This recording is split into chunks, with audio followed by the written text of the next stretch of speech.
Week. Welcome to Shaw Planet for February 7th, 2023. You know who's not playing in the Super Bowl on Sunday?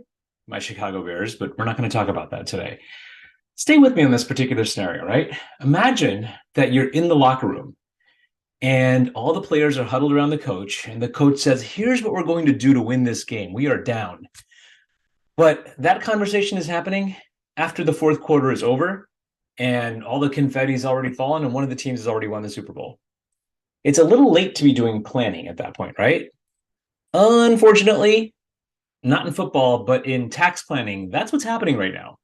My phone lights up this time of year, and it's been lighting up because, hey, Neil, I just got all these 1099s and these W-2s and these K-1s, and I'm going to have to pay a lot in taxes. So what can we do about that? And it's kind of like being in the locker room after the game is over and saying, okay, how do we win now? And it doesn't work that way.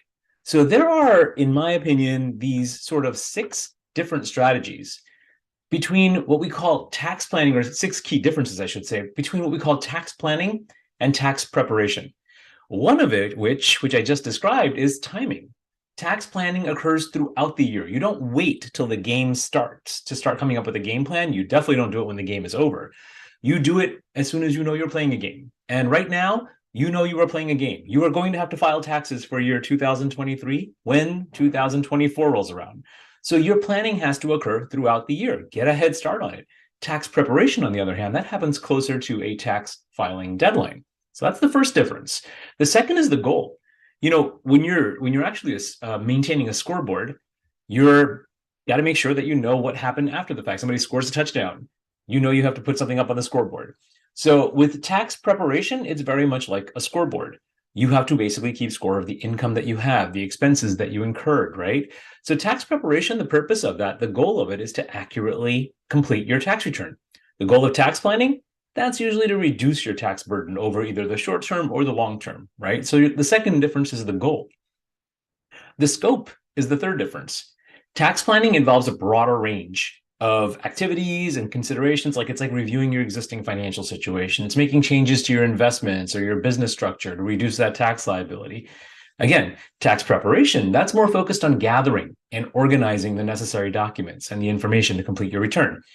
That's not to say one's more important than the other. Just know that the timing of that, the goal of that, the scope of that vary different.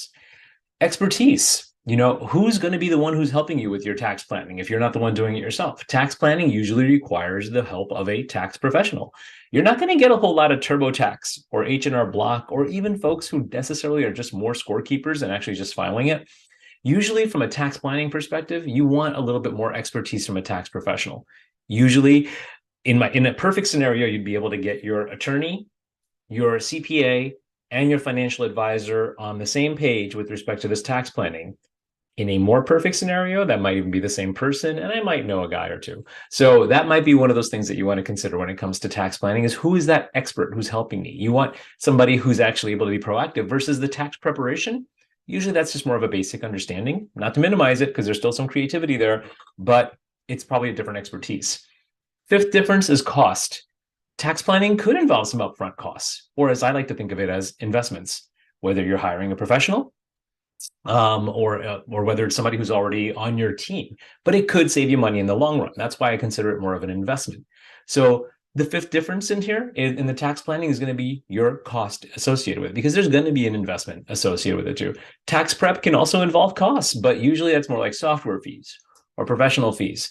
And they tend to be sort of one-time cost or project-oriented costs. And then finally, the sixth difference is the outcome. I know we talked about the goal, but the outcome itself.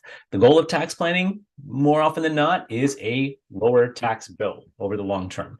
While the outcome that you're looking for from a tax preparation perspective is a completed tax return. Now, all right, Neil, I get it. You're telling me the difference between tax plan and tax preparation. So let me just hit snooze on it, right? I'll just deal with this after I file my taxes for this year.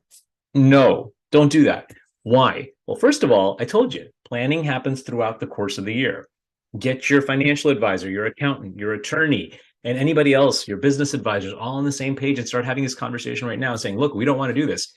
The Chiefs and the Eagles, they're not waiting until the game starts to start doing their game planning. Their game planning happens as soon as possible, as early as possible. The scouting happens as early as possible. So should your tax planning. Start figuring out now what you can do. Are there a couple of things you might still be able to do for last year's return? Maybe. You won't know until you have that conversation. So start that planning sooner than later, right? All right. So enough preaching. I hope where you are, you're staying safe, you're staying warm. I hope you'll be watching the game with loved ones. And I hope you're wherever you are, get home safe too, because a lot of bad things happen when people are driving home after the Super Bowl. All right, stay safe, stay well. I will see you next week on another episode of